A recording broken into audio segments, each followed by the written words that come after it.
In this video, we are going to study about pedigree chart. Pedigree chart is also called as family chart. This pedigree chart or family chart is studied in genetics. So children, before explaining you about pedigree chart, you have to study some symbols related to the pedigree analysis. So let me explain you few symbols. In pedigree chart, males are always represented with a square, whereas females are represented with a circle. If in a family chart you observe a male, or we can say a square which is filled completely, this represents a male affected with a particular trait. Whereas if the circle is completely filled, it represents that the female is affected with a particular trait. Now children, a line between a male and a female represents the mating. Then the next symbol represents the two generations, the first one and the second one. Along with this a dropout line, ये जो नीचे की तरफ line है, ये represent कर रही है ये दो प्रोजेनीज को जो इस जनरेशन से मिली हैं. तो ये एक ऑर्डर में प्रोड्यूस हुई, पहले प्रोड्यूस हुई फीमेल, फिर प्रोड्यूस हुआ मेल. इसके बाद ये रिप्रेजेंट कर रहा है आइडेंटिकल ट्विंस को, और ये रिप्रेजेंट कर रहा है नॉन आइडेंटिकल ट्विंस को. चलिए अब जल्दी से एक पेडिग्री चार्ट को हम एनालाइज करते हैं. चिल्ड्रन, ये जो फीमेल है ये वाली, इसका सर्कल पूरी तरह से फिल है. इसका मतलब है ये अफेक्टेड फीमेल है और ये मेल है. दोनों के बीच में मेटिंग हुई, इंडिविजुअल हुई एक फीमेल. इस फीमेल की एक मेटिंग हुई स्क्वायर एक मेल से, और उसके बाद जो प्रोजेनीज प्रोड्यूस्ड हुई उसमें अफेक्टेड मेल, नॉर्मल फीमेल और अफेक्टेड फीमेल. इस अफेक्टेड मेल की मेटिंग हुई फीमेल से, इस फीमेल की मेटिंग हुई मेल से, इस अफेक्टेड फीमेल की मेटिंग हुई मेल से. इनकी प्रोजेनीज गर्ल गर्ल बॉय, इसकी अफेक्टेड मेल और इसकी फीमेल एंड मेल. इस तरह से हम पेडिग्री एनालिसिस या पेडिग्री चार्ट जो है वो बनाते हैं. चलिए अब यहाँ पर हम एक ऐसा पेडिग्री चार्ट पढ़ने जा रहे हैं जिसमें हम कौन सा ट्रेट पढ़ेंगे, टंग रोलिंग का. बहुत सारे ऐसे इंडिविजुअल्स होते हैं जो अपनी टंग को जब बाहर प्रोट्रूड करते हैं माउथ से, तो वो अपनी टंग को रोल कर सकते हैं. आप भी इस चीज़ को ट्राई कर सकते हैं. और बहुत सारे ऐसे होते हैं जो अपनी टंग को रोल नहीं कर पाते हैं. टंग रोलिंग को एक डोमिनेंट ट्रेट माना जाता है. इसी वजह से हम इसको कैपिटल आर से रिप्रेजेंट करते हैं. टंग नॉन रोलर को एक रेसेसिव ट्रेट माना जाता है, इसलिए हम इसको स्मॉल आर से रिप्रेजेंट करते हैं. चिल्ड्रन, चलिए पॉसिबिलिटीज़ देखते हैं क्या क्या जीनोटाइप हो सकता है. मान लीजिए किसी इंडिविजुअल का जीनोटाइप है कैपिटल आर, इसका मतलब है ये क्या होगा, टंग रोलर. अगर इसका genotype capital R small R है तो भी ये क्या होगा, टंग रोलर, क्योंकि डोमिनेंट एलील रेसेसिव एलील को एक्सप्रेस होने नहीं देता है.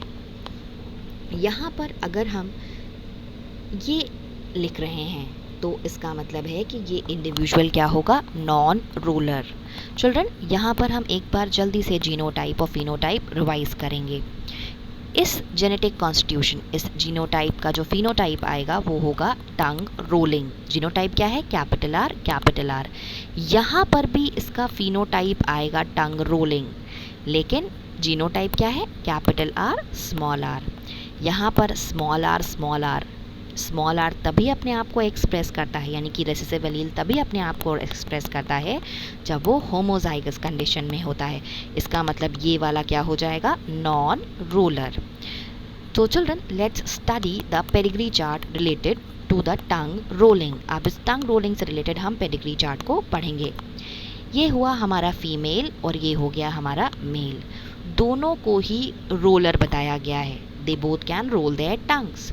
लेकिन जो भी प्रोजेनीज हुई उसमें जो फीमेल हुई वो नॉन रोलर है, यानी कि ये अफेक्टेड ट्रेट जो भी हम पढ़ रहे हैं उससे अफेक्ट हो रही है. मेल जो हुआ वो भी नॉन रोलर हुआ, और जो मेल हुआ वो रोलर हुआ, और जो फीमेल हुई वो भी क्या हुई, रोलर हुई। तो चिल्ड्रन अब हम इसका पूरा एनालिसिस करते हैं।